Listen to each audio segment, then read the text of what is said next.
Good morning and welcome to Liverpool Transfer Daily on the Blood Red channel. I'm Guy Clarke, and alongside me, James Martin. As the heatwave boils the country, Liverpool transfers are very much quiet. Apologies for the barking dog in the background. James, I'll throw over to you. And as I say, the heat is absolutely unbearable right now, but Liverpool very cool, calm and collected as ever in the transfer market. Yeah, absolutely. The dogs might be fitting. Actually, we'll see when we come to a potentially relevant part of the discussion later. But yeah, Liverpool absolutely keeping their cool. Looks like maybe they're done. That's sort of the word out of the club. Maybe there'll be some more outgoings, but there is that sense of calm, that sense of tranquility. It's all about looking at the market, keeping an eye on it, and if a good opportunity comes along, buying or selling wise, then I'm sure they'll look at it. Oxlade-Chamberlain has been mentioned as someone who, if sufficient interest is there, maybe their stance on him will be reconsidered. And I'm sure if an absolute bargain came along for a player that FSG like the look of, then the firm's stance on being done in the market might be reconsidered as well. But for the most part, they've ticked all of the main boxes they want to tick, and they're just kind of sitting back and watching everyone else, flounder around a bit.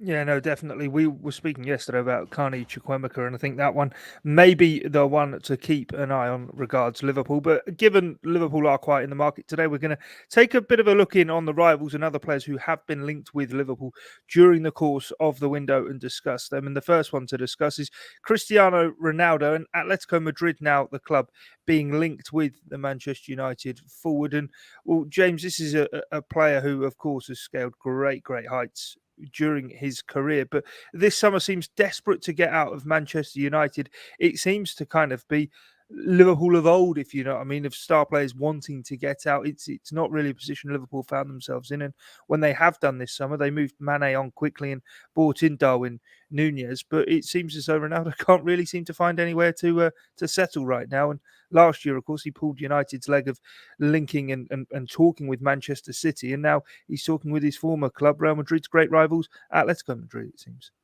Yeah, it'd be a surprise to see it happen, potentially for that reason. But like you say, he was in discussions with Man City, so can't rule anything out. Yeah, it seems to be just an innate belief that he belongs in the Champions League, sort of fueling this desire to be out of Manchester United, which he's probably earned that kind of level of self belief, if you like. But he is 37. You look at his impact first at Juventus and then at Manchester United. Very hard to assess. He was top scorer at both, but you would argue that both of the teams kind of regressed a little bit. It's whether that's him or whether that's coincidence. That there'll be many varying viewpoints on it, but either way, he's certainly become a bit of a millstone for Manchester United in the sense that he wants out, and United can't really plan around him until they know what's going to happen there. It's all got a bit messy, as I think most people predicted when he came back to United in the first place. But yeah, it's refreshing to see that happening somewhere that isn't Liverpool. Like you say, turn the clocks back a decade or so, and this kind of mess is the sort of thing you'd probably associate more closely with Anfield than Old Trafford. But the tables have turned completely. Really, you would never see Liverpool sign someone like Ronaldo in the first place, let alone find themselves in the mess they're in now, where they're out of the Champions League. They're having to try and convince the player who isn't even necessarily making them better to stay. And even if they wanted to offload him, there's not many destinations. I mean, we mentioned Atletico Madrid, but whether they go for it or not is another question. I mean, Chelsea were mentioned and then sort of fell out of the frame. Ultimately, everyone's going to be looking at the same things we just talked about in terms of his impact overall, like holistically on Juventus and Manchester United, and asking themselves, do we want that at our club? It's the answer isn't obvious. So, there's only a limited pool of Champions League clubs, and there's only a very limited pool of Champions League clubs that can afford his wages. So he may well end up staying at Manchester United, and then that's a whole new dilemma altogether, how you reintegrate someone who doesn't really want to be there. In terms of kind of Liverpool and where they sit in terms of the transfer market, whilst they might not have much business or any business left to do in terms of incomings, we'll have to wait and see. And it may not be all too glamorous, but surely it only highlights kind of the planning, the preparation that goes in from Liverpool. We're 2.5 weeks away from the start of the new Premier League season. And when you look around the rest of the big six clubs, perhaps Tottenham aside, who have made their sixth signing this morning, Liverpool don't really have anything to do yet. The others, there are great question marks over a number of them. I mean, Arsenal can be discredited given they've not been Champions League contenders for a good while, but Chelsea have just started making moves now, but seem to still have a whole defence to overhaul. Manchester City have let a number of players go. Alexander Zinchenko may end up becoming the latest of those, and Marc Cucurella this morning, they've been credited with stepping up that interest they've held in him for a long while. And obviously this going on with Manchester United, as I say, it's perhaps not the most glamorous for Liverpool, but again, he's just a tick in the box for FSG and Julian Warden, and just how quickly and decisively the transfer team operate, because this season starts earlier and Liverpool are prepared for that already. Absolutely. I mean, it's not necessarily a social media friendly strategy because the signings are done early and then everyone's sort of stewing for the rest of the window, getting a bit, itchy feet. Why aren't we signing anyone else? But yeah, I mean, like you say, Liverpool have ticked all the boxes they want to tick. It's not a new strategy. We saw it last season. Ibrahim Konate was through the door. I think that agreement was in place as early as May. And so it felt like by the end of the window, we'd done nothing. Everyone sort of forgot Konate, but then he ended up playing a pretty important role in the season. That everyone would agree that he's a extremely talented centre-back, helped set us up for the future.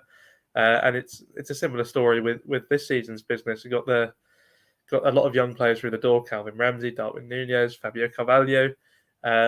So preparing for the long term, but also, yeah, like you say, for the short term, getting them in early, giving them the full pre-season. Chelsea in particular just won't have that luxury because, like you say, they've not really sorted any of their business. They've got Sterling, but they've got a whole new defence to build.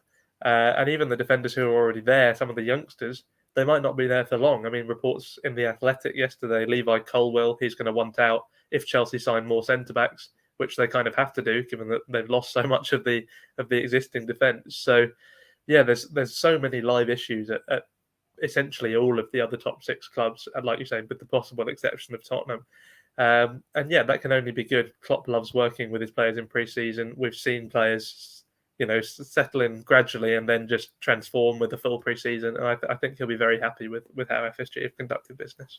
Yeah, no, definitely. And when you consider the season does start early this year, it is basically a full month into the season until the transfer window does close. So I do think those sides have got their business done early, are definitely going to reap the rewards from that. Another player to talk about this morning then is Martin Terrier, the player out at Rennes who's caught a number of people's eye during his strong form last season.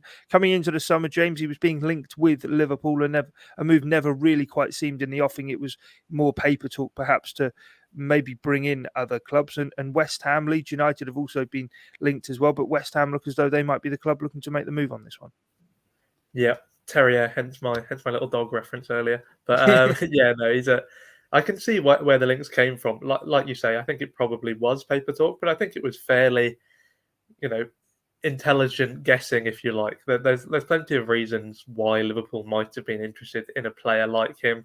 You look at his underlying numbers; they're very sort of Liverpool-esque. He's kind of a slightly different version of Firmino. He's got strong pressing numbers. He links up the play well. High pass accuracy. I think his assists dropped off a little bit last season, but the season before that, he posted very encouraging assist numbers. And even last season, his expected assists were still, at a reasonable level. So it's not really his fault if his teammates weren't finishing off the chances he laid on at the same rate.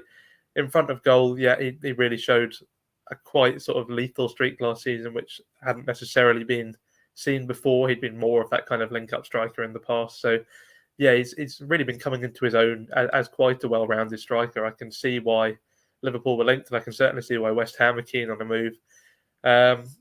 There's always question marks about the French league. It's by far the weakest of the traditional top five leagues, you would probably say. So whenever you pay big money from that league, outside of a PSG, you're maybe a little bit worried about how the adaptation will go. But there's certainly encouraging signs, and I think 30 million's been mentioned, which at that price, it's quite a lot, particularly for West Ham to pay. But it's one of them where the risk isn't massive, and I could see him doing well in the Premier League. Yeah, no, we will have to wait and see how that one does perhaps play out if it is to be concluded. Before we go, let's get to a couple of your comments. And a man like Shawnee says, what Champions League team will want Ronaldo on his wages? Good point and well made. And Christopher Campbell says, well, Chelsea or Real Madrid, Sporting, of course, his first club, PSG, Bayern Munich, maybe Juventus. But in his opinion, Thomas Tuchel is still waiting on Cristiano Ronaldo. Chelsea seemingly out of the race for him. And James, just before we go, I have to say, if he leaves Manchester United, I cannot see him remaining in the Premier League. No, it seems unlikely. I think Chelsea was the one option, with the new owner, Todd Boehly. Maybe he wants to make a statement signing, but like you say, it does look like that one is dead in the water. So you take a brief glance around the other clubs who would even have the financial clout to sign him, and the whole reason he wants to move is the Champions League. So you're basically left with Liverpool, Manchester City, and Tottenham. Tottenham, you can't see it just in terms of wages as much as anything, and also they've got Kane, they signed Richarlison. There's just no way they'd go for him. Liverpool, I don't even need to explain why that is not ever going to happen. He's 37, he's United through and through, and then Man City. They were briefly flirting with the idea last season, but it always seemed out of character. And yeah, I think they'll have left that idea far behind them.